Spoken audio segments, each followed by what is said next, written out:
What's going on, guys? My name's Theoatrix and welcome to my complete fight caves guide for OSRS. In this video, I'll show you how to get your first fire cape, including the best tools to use, the waves, and how to defeat Jad. If it's your first time, an absolute must for the fight caves is having level 43 prayer for all of the protection prayers. Hypothetically, you could get away with just 40 prayer for protect ranged and mage, but 43 will protect you from any of the meleeers. Inside, it's recommended to use the ranged attack style, although you can get away with using magic and melee. Although in this guide, I'll mostly show ranged strategies. With ranged, it's recommended to have at least 61 to use a rune crossbow, although having 75 will be a huge help, allowing you to use the blowpipe. In terms of weaponry, the blowpipe will be your best weapon for your first cape. It deals a lot of damage with at least amethyst darts. Alongside a blowpipe, I would strongly recommend bringing a crossbow to attack monsters from a further distance. It's also extremely useful for luring the healers away from Jad. If you have a bofa, that can be a good option too. If you don't have a blowpipe or bofa, your best crossbow is the best option, with diamond enchanted bolts. So in order, it would be the Zarite crossbow, Armadillo, Dragon, Carol's, and Rune crossbow. The Zarite and Armadillo crossbows are both extremely expensive, but the Dragon crossbow is cheap and would be the best budget option. In terms of armor, wearing your highest ranged attack bonus armor is going to be your best bet. The best at 70 ranged is the new Huay hide armor. That's followed by Blessed D-hide armor. The Huay armor provides improved magic defense and a higher prayer bonus. If you don't have those, then Carol's, Black D-hide, or Red D-hide are your best options, unless you can afford Armadillo or Missouri. In terms of necklaces, you should bring an Anguish if you have it, followed by a Fury, then a Glory. If you're using a crossbow, you can bring a shield slot item, and the best would be the Blessed D-hide shields, then D-hide shields, then the Armadillo book from Horror from the Deep. For your ring, a cheap yet effective option is to use a brimstone ring. Otherwise, the archer's ring is a great option and isn't much more expensive. The best ring for a learner in the fight caves is the Ring of Suffering.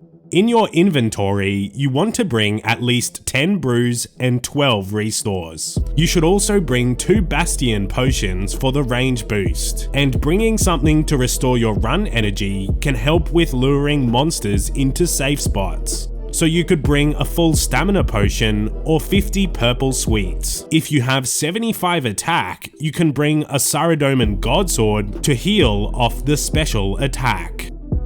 There are 7 different monsters in the fight caves, and you face them incrementally, starting with weak monsters, gradually introducing stronger ones. Starting from wave 1, the fight caves faces you against Tizkeys. These are the bats, and they drain 1 prayer point for every time they hit you, even if they hit a 0. At wave 3, Tizkeks start spawning, and when you defeat these, they'll split into 2 smaller ones. On wave 7, the first ranger comes out, known as Tokxil. These have a max hit of 13. And they're pretty accurate if you have low defense. On wave 15, meleeers start spawning, known as Yitmej Kot. These can heal themselves and other monsters within the caves. With a max hit of 25, it's important to safe spot or at least use protect from melee when fighting these. On wave 31, the first Ketzek spawns, and that's the Major, which are powerful monsters. They're also capable of doing high melee damage if you're next to them. It's vital to use protect from magic whenever these are around, since they have a max hit of 54. Wave 63 is the final boss, OSRS Jad. It attacks with all 3 attack styles, but will only use ranged or magic if you're out of melee distance. With a max hit of 97, it's key to avoid missing any protection prayers while fighting. At 60% hit points, Jad spawns 4 healers, known as Kot. During the fight, you have to lure these away from Jad and optionally defeat them. The 2 most useful tools for the fight caves are the Fight Caves Spawn Predictor Runelight plugin and the Colosseum Inferno Simulator, specifically Wave 67. The Fight Cave Spawn Predictor shows where enemies will spawn on the next wave. This is incredibly useful to know what protection prayers you need to use, as well as any movements around the caves. This can be found on the Runelight plugin hub. The Colosseum Inferno Simulator, specifically for Wave 67, lets you practice Jad without having to complete the entire fight caves. It's the most interactive way to practice movement, as well as fighting the healers and prayer switches. This tool can be found on inferno.colosseum.com, and as always, when using online tools, never input any of your RuneScape details, and don't download anything.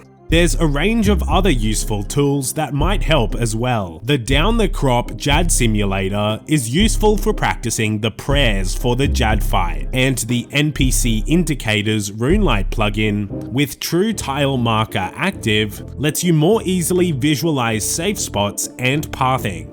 The easiest way to get to the fight caves is by going to the minigame grouping menu, then selecting the Tsar Fight Pit. You can then click the teleport button at the bottom. If your minigame teleports are on cooldown, you can use the BLP Fairy Ring, or alternatively, you can use an Amulet of Glory teleport to Karamja and run into the volcano.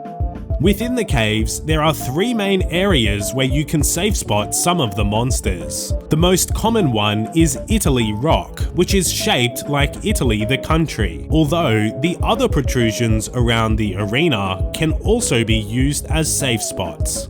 Upon entering the fight caves, run all the way to the center and be ready to attack the bat as soon as it spawns. Don't let the bats attack you, since they drain prayer, so you should stand from a distance and attack, then run away, attack, etc. Then on wave 3, the first blob spawns, which splits into 2 smaller ones. It is possible to safe spot these, and on Italy Rock, you can stand on the southern side so they get trapped on the way towards you. On wave 7, the first ranger spawns, and you should start using Protect from Ranged at the end of wave 6, so you can fight these rangers from Italy Rock while the keks are safe spotted. If you're using a blowpipe and the ranger is attacking from too far away, you can run all the way east to lure the ranger closer, then run back and defeat it.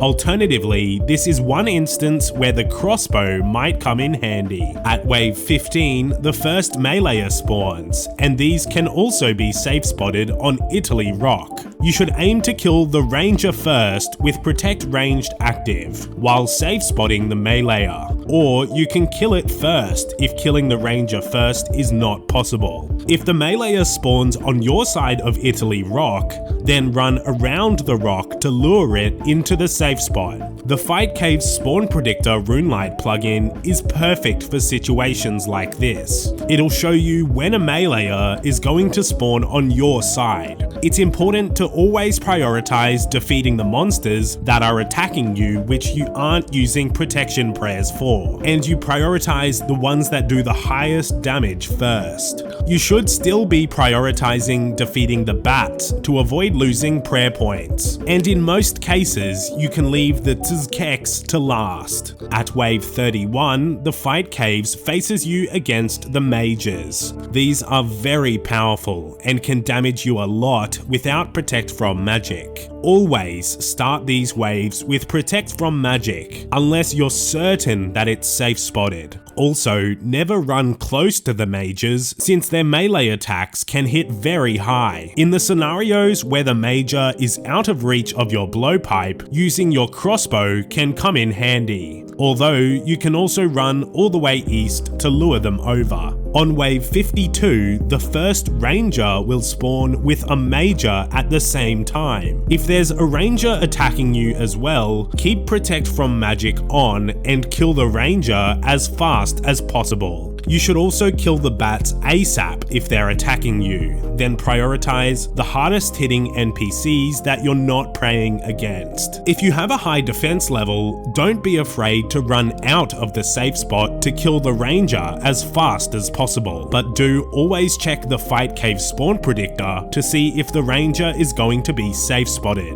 On wave 62, you should quickly make sure that your crossbow's attack style is set to long range to prepare you for luring the healers during Jad. So wave 63 is the final wave, where Jad appears. The basics of the fight are switching between protect magic and ranged by looking at Jad's attack animations. Then you lure the healers, and then you finish off Jad. The main reasons why people fail to defeat Jad are firstly swapping prayers too quickly. Sometimes the range attack can look like a mage attack, but the game gives you a couple of seconds to swap your prayers, so you don't need to rush.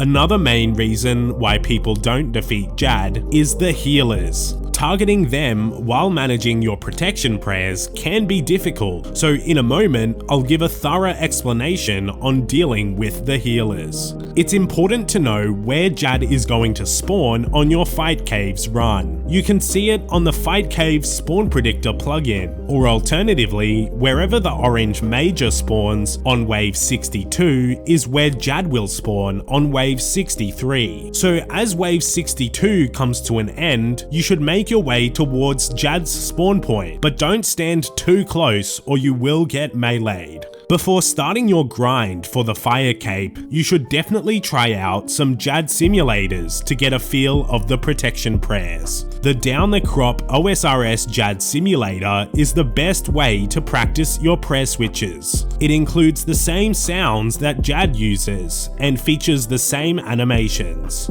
Jad's ranged attack is a quick stomp, and the sound plays whenever the damage has already registered, so it's impossible to react to this solely by sound. Jad's magic attack happens when it stands on its back legs, and this one plays a recognizable sound instantly. When fighting Jad, there are times where you'll need to be close to him to tag the healers. In those cases, always avoid running through Jad because of his melee attacks. Run around instead and keep a 2-tile distance. Jad can hit 97 with melee, and it's usually going to one-hit you. So when Jad reaches 150 hit points or 60% of its health, 4 healers spawn. So you need to lure these healers away from Jad to stop them from healing, because that's usually the only way you can actually defeat Jad. When the healers come out, you can switch to your crossbow on the long-ranged attack style until you lure all of the healers. The best way to lure the healers is to take it slow and keep 99% of your attention on Jad's attacks. As soon as you have the correct prayer switch, focus on tagging one healer in that short time span before Jad's next attack, then direct your focus straight back to Jad. If you have defense, you can simply tank the healers, but if you have a low defense level, consider killing them. If your spawn favors it, you can lure the healers into a safe spot away from Jad to defeat them. I would strongly recommend practicing the healers on the Colosseum simulator, because they're easily the hardest part of the entire Fight Caves. On the Colosseum site, you can simulate the entire fight, and it's by far the best tool you can use to learn Jad. One important thing to keep in mind is if Jad heals to full health from the healers, and then you kill the healers will respawn, but only if Jad is back to full health. Anyways, that's my complete Fire Cape guide for first timers. To skip to any section of this guide, there are timestamps to every section in the description below. If you enjoyed this video, be sure to leave a like and subscribe to my second channel for more old school content. Thanks for watching.